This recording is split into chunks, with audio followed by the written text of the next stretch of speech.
University of Gourbanga বিশ্ববিদ্যালয়ের অধীনে বিভিন্ন কলেজে যে সমস্ত শিক্ষার্থীরা পড়াশোনা করছো, তোমাদের জন্য আজকের এই বিশেষ ভিডিও। তোমরা যারা 4 ইয়ার ইউজি ডিগ্রি কোর্সে অ্যাডমিশন নিয়েছো এবং মেজর কোর্স হিসেবে এডুকেশন বা শিক্ষাবিজ্ঞান সাবজেক্টটি রয়েছে, অর্থাৎ তোমার ফার্স্ট সেমিস্টারে MC1 বা এডুকেশনাল ফিলোসফি এই পেপারটি রয়েছে, তোমাদের পরীক্ষা প্রস্তুতিকে আরও মজবুত করতে আজকের এই ভিডিওটি উপস্থাপন করা হয়েছে। কোন প্রশ্নগুলি এই বছরের জন্য গুরুত্বপূর্ণ, কোন প্রশ্নগুলি কতভাবে ঘুরিয়ে আসতে পারে, সবটা জানতে দেখতে থাকো আজকের এই ভিডিওটি। প্রয়োজনে তোমরা এই প্রশ্নগুলি খাতায় লিখে নিতে পারো। চ্যানেলে নতুন হয়ে থাকলে চ্যানেলটি সাবস্ক্রাইব করো, আর ভিডিওটি ভালো লেগে থাকলে অবশ্যই একটি লাইক করে দিও। তাহলে শুরু করা যাক আজকের ভিডিওর মূল আলোচ্য বিষয়। এই প্রসঙ্গে বলে রাখা ভালো, আজকের ভিডিওটিতে মূলত 4 এবং 8 মার্কস এর কোশ্চেনগুলো মূলত উপস্থাপন করা হয়েছে। কারণ 4 এবং 8 মার্কের প্রশ্নগুলো তোমরা যদি ভালো করে পড়ো, তাহলে এখান থেকে যে শর্ট কোশ্চেনগুলো হয় তোমরা কভার করে নিতে পারবে। Module 1, meaning and concepts of education, অর্থাৎ শিক্ষার অর্থ এবং ধারণা। এই মডিউলটি তোমাদের প্রথমে রয়েছে। এই মডিউলটি তোমাদের পরীক্ষার জন্য খুবই গুরুত্বপূর্ণ, কারণ এখান থেকে বেশিরভাগ প্রশ্ন পরীক্ষায় দেওয়া হয়। মডিউল 1 থেকে 4 মার্কের জন্য যে প্রশ্নগুলি খুবই গুরুত্বপূর্ণ: 1. Write the functions of education towards the nation, অর্থাৎ জাতির প্রতি শিক্ষার কার্যাবলী। 2. Explain functions of education towards society, অর্থাৎ সামাজিক বা সমাজে শিক্ষার কার্যাবলী। 3. Explain the social AIIMS of education, most important, অর্থাৎ শিক্ষায় সমাজতান্ত্রিক লক্ষ্য। 4. Explain the individual AIIMS of education, অর্থাৎ শিক্ষায় ব্যক্তিতান্ত্রিক লক্ষ্য। কিংবা 3, 4 এই দুটি প্রশ্নকে 4 করে এটাও দিতে পারে। তোমরা এই দুটি প্রশ্ন খুব ভালো করে পড়বে। 5 number, state the relationship between education and democracy, এটিও ইম্পর্ট্যান্ট, অর্থাৎ শিক্ষা এবং গণতান্ত্রিকের মধ্যে সম্পর্ক। 6. Explain the importance of discipline in the life of a student, অর্থাৎ একজন ছাত্র বা ছাত্রীর জীবনে ডিসিপ্লিন মানে শৃঙ্খলা, নিয়ম কানুন কতটা গুরুত্বপূর্ণ সেটা তোমাদের লিখতে হবে। 7 number, explain the different types of discipline, শৃঙ্খলার যে প্রকারভেদ বা শ্রেণীবিভাগ সেগুলি তোমাকে লিখতে হবে। আর 8 নম্বর পড়বে এখান থেকে, what are the narrow and broader concepts of education, এই প্রশ্নটিও মোস্ট ইম্পর্ট্যান্ট, অর্থাৎ সংকীর্ণ এবং ব্যাপক অর্থে যে শিক্ষার ধারণা সেটা তোমাকে লিখতে হবে। এই প্রশ্নটি বিভিন্নভাবে দিতে পারে। সংকীর্ণ এবং ব্যাপক অর্থে শিক্ষার মধ্যে পার্থক্য দিতে পারে, অর্থাৎ difference between narrow and border concept of education, কিংবা তোমাকে যে কোনো একটি অর্থে শিক্ষা দিয়ে তার বৈশিষ্ট্য সম্পর্কে লিখতে বলতে পারে। আর এখান থেকে 4 মার্কের জন্য যে প্রশ্নটি তোমাকে এক্সট্রা হিসেবে পড়তে হবে, what are the meaning of education, discuss the nature and characteristics of education, অর্থাৎ শিক্ষার অর্থ বা শিক্ষা কাকে বলে এবং শিক্ষার প্রকৃতি বা বৈশিষ্ট্য লিখতে হবে। এই প্রসঙ্গে বলে রাখা ভালো, তোমরা যদি মনে করো ক্লাস 11 অর্থাৎ একাদশ শ্রেণীর যে শিক্ষাবিজ্ঞান পাঠ্য বইটি রয়েছে সেটি পড়তে পারো, সেখান থেকেও অনেক কিছু তথ্য তোমরা পেয়ে যাবে। এতক্ষণ পর্যন্ত যে প্রশ্নগুলি বলা হলো এই প্রত্যেকটি একাদশ শ্রেণীর শিক্ষাবিজ্ঞান সিলেবাসে রয়েছে। এরপর মডিউল 1 থেকে 8 মার্কের জন্য যে প্রশ্নগুলি তোমাকে রেডি করতেই হবে: 1. Discuss qualities of a good teacher, অর্থাৎ একজন আদর্শ শিক্ষক বা ভালো শিক্ষকের গুণাবলী আলোচনা করো। তোমরা জানো একজন আদর্শ শিক্ষকের প্রধানত 3টি গুণাবলী থাকে: ব্যক্তিগত গুণাবলী, পেশাগত গুণাবলী এবং নাগরিকতা অর্জনের জন্য গুণাবলী।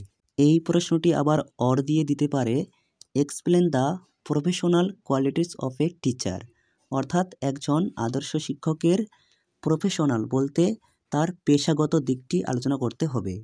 অর এটাকে আবার ঘুরিয়ে দিতে পারে explain the personal attributes of a teacher, একজন আদর্শ শিক্ষকের যে পার্সোনাল অর্থাৎ তার যে ব্যক্তিগত গুণাবলী সেগুলি তোমাকে আলোচনা করতে হবে।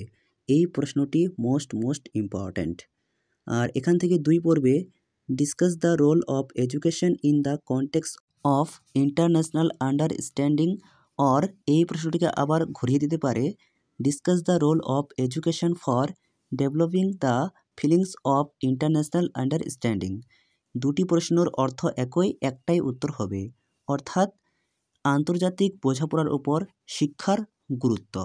3 number discuss the educational functions of A school, একটি বিদ্যালয়ে শিক্ষাগত কার্যাবলী আলোচনা করো। এই প্রশ্নটিও খুবই গুরুত্বপূর্ণ। আর 4 নাম্বার পড়বে explain the relationship between school and society, সমাজ এবং বিদ্যালয়ের মধ্যে সম্পর্ক। এই প্রশ্নটিও খুবই গুরুত্বপূর্ণ। আর মডিউল 1 থেকে 8 মার্কের জন্য এক্সট্রা হিসেবে 2টি প্রশ্ন রাখা হয়েছে, কারণ এই 2টি প্রশ্ন বিগত বছরের পরীক্ষায় চলে এসেছে, তাই তোমরা এই 2টি প্রশ্ন একবার হলেও দেখে যাবে, আসতে পারে। 1. What are the 4 pillars of education? How does the 4 pillars of education guarantee a complete education? Or briefly explain the report of Delors commission, অর্থাৎ ডেলার্স কমিশনের রিপোর্ট অনুযায়ী শিক্ষার যে 4টি স্তম্ভ রয়েছে, learning to know, learning to be, learning to live together আর লার্নিং টু ডু, তোমাকে এই 4টি স্তম্ভের মধ্যে যে কোনো 2টিও দিতে পারে, একটিও দিতে পারে, আবার মেনশন নাও করতে পারে। তুমি যদি এই 4টি স্তম্ভ ভালো করে পড়ে রাখো তাহলে লিখে আসতে পারবে। এখান থেকে 2 নাম্বার পড়বে why is national integration importance for us? Discuss the role of education in promoting national integration, অথবা explain the importance of national integration. এই প্রশ্নটিও তোমরা দেখে যাবে, অর্থাৎ জাতীয় সংহতির গুরুত্ব ব্যাখ্যা করতে হবে। শুধু ভিডিও দেখলেই হবে না, প্রয়োজনে তোমরা এই প্রশ্নগুলি খাতায় লিখে নাও। মডিউল 2 থেকে 4 মার্কের জন্য যে প্রশ্নগুলি পড়বে: 1. Write the main features of Vedic schools, or state the characteristics of Vedic school of philosophy, অর্থাৎ বৈদিক শিক্ষা ব্যবস্থার বৈশিষ্ট্য লেখো। 2. Write the major contributions of pragmatism in the field of education, অথবা প্রশ্নটি ঘুরিয়ে দিতে পারে write the aims of education according to pragmatism, অর্থাৎ বাস্তববাদের ওপর একটি নোট লিখতে হবে। 3 নাম্বার পড়বে write the methods of teaching according to naturalism, অর্থাৎ প্রকৃতিবাদীদের মতানুযায়ী শিক্ষার পদ্ধতি। 4 নাম্বার পড়বে write the aims of education according to Marxism, অর্থাৎ মার্ক্সবাদীদের মতে শিক্ষার লক্ষ্য। 5 নাম্বার পড়বে write a short note on Samkhya philosophy in education, অর্থাৎ সাংখ্য দর্শনের উপর একটি নোট লিখতে হবে। আর এখান থেকে 6 নাম্বার পড়বে write the main features of yoga philosophy in education, অর্থাৎ শিক্ষাক্ষেত্রে যোগ দর্শনের প্রধান বৈশিষ্ট্যগুলি লিখতে হবে। এখান থেকে 4 মার্কের জন্য এক্সট্রা হিসেবে 2টি প্রশ্ন রাখা হয়েছে। এই 2টি প্রশ্ন বিগত বছরের পরীক্ষায় চলে এসেছে, তাই কম গুরুত্বপূর্ণ। 1. Explain AIIMS of education according two idealism, or write the importance of idealism in personality development, অর্থাৎ ভাববাদীদের মতানুযায়ী শিক্ষার লক্ষ্য। 2. What are the methods of teaching according two Buddhist philosophy, বৌদ্ধ দর্শন অনুযায়ী শিক্ষার পদ্ধতি লিখতে হবে। মডিউল 2 থেকে 8 মার্কের জন্য একটি প্রশ্ন রাখা হয়েছে, এই প্রশ্নটি খুবই গুরুত্বপূর্ণ। Discuss the nature and scope of philosophy in education, অর্থাৎ শিক্ষাক্ষেত্রে দর্শনের প্রকৃতি ও পরিধি লিখতে হবে। এরপর module 3 forms and factors of education, অর্থাৎ শিক্ষার বিভিন্ন রূপ ও উপাদান। এই বিষয়টি তোমরা একাদশ শ্রেণীতে পড়েছ, অর্থাৎ শিক্ষার যে বিভিন্ন রূপ, প্রথাগত শিক্ষা, প্রথা বহির্ভূত শিক্ষা, এই বিষয়গুলি এখানে আলোচনা করতে হবে। মডিউল 3 থেকে 4 মার্কের জন্য পড়বে 1. How would you organise co curriculum activities in a school, অর্থাৎ একটি স্কুলে তুমি কিভাবে সহপাঠ্যক্রমিক কার্যাবলী পরিচালনা করবে। 2 number, explain the principles for constructing curriculum, অর্থাৎ পাঠ্যক্রম নির্মাণের নীতিগুলি লিখতে হবে। প্রিন্সিপালস বলতে নীতি, কনস্ট্রাকশন মানে নির্মাণ করা বা রচনা করা। এই প্রশ্নটি খুবই গুরুত্বপূর্ণ। 3 নাম্বার পড়বে distinguish between formal and non formal education system in India. এই প্রশ্নটিও মোস্ট ইম্পর্ট্যান্ট। 4 নাম্বার পড়বে discuss the characteristics of formal education and non formal education, প্রথাগত শিক্ষা এবং অপ্রথাগত শিক্ষার বৈশিষ্ট্যগুলি আলোচনা করো। এই প্রশ্নটিও যথারীতি খুবই গুরুত্বপূর্ণ। আর এই মডিউল থেকে তোমরা এক্সট্রা হিসেবে 2টি প্রশ্ন পড়ে যাবে। 1. Discuss the difference between traditional curriculum and modern curriculum, অর্থাৎ গতানুগতিক পাঠ্যক্রম এবং আধুনিক পাঠ্যক্রমের মধ্যে পার্থক্য।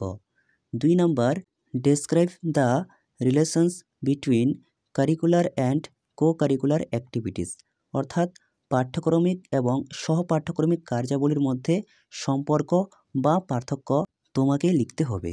মডিউল 3 থেকে 8 মার্কের জন্য পড়বে 1. What do you mean by curriculum, discuss the nature and characteristics of modern curriculum, পাঠ্যক্রম বলতে কি বোঝো, আধুনিক পাঠ্যক্রমের বৈশিষ্ট্যগুলি আলোচনা করো। 2. Write the importance and need of curriculum, পাঠ্যক্রমের গুরুত্ব বা প্রয়োজনীয়তা। এরপর module 4 application and skill development. এই মডিউলটি এই বছরের জন্য তুলনামূলকভাবে কম গুরুত্বপূর্ণ, তাই এখান থেকে মাত্র 2টি প্রশ্ন রাখা হয়েছে। 4 মার্কের জন্য পড়বে 1. Right a short note on case studies, অর্থাৎ কেস স্টাডিজ এর উপর একটি সংক্ষিপ্ত নোট লিখতে হবে। আর এখান থেকে 8 মার্কের জন্য পড়বে 1. Discuss effective communications and presentation skills based on concepts, philosophy, forms and factors of education. আশা করি আজকের ভিডিওতে বলা প্রশ্নগুলি তুমি যদি খুব ভালোভাবে রেডি করো তাহলে পরীক্ষায় 100% এখান থেকেই কমন পাবে। এছাড়াও তোমাদের কলেজ কিংবা টিউশনের শিক্ষক শিক্ষিকারা যদি অন্যান্য প্রশ্ন বলে থাকে সেগুলিও তোমরা গুরুত্ব সহকারে পড়বে। এই ছিল তোমাদের আজকের সম্পূর্ণ সাজেশান। ভিডিওটি তোমার হেল্পফুল মনে হলে অবশ্যই একটি লাইক করে দিও আর চ্যানেলটি সাবস্ক্রাইব করে রাখতে একেবারেই ভুলো না, কারণ ইউনিভার্সিটি অফ গৌড়বঙ্গ বিশ্ববিদ্যালয়ের নোটিশ সংক্রান্ত তথ্য, যে কোনো আপডেট, সাজেশন, ভিডিও ক্লাস সবার প্রথমে পেতে চ্যানেলটি সাবস্ক্রাইব করতে একেবারেই ভুলো না।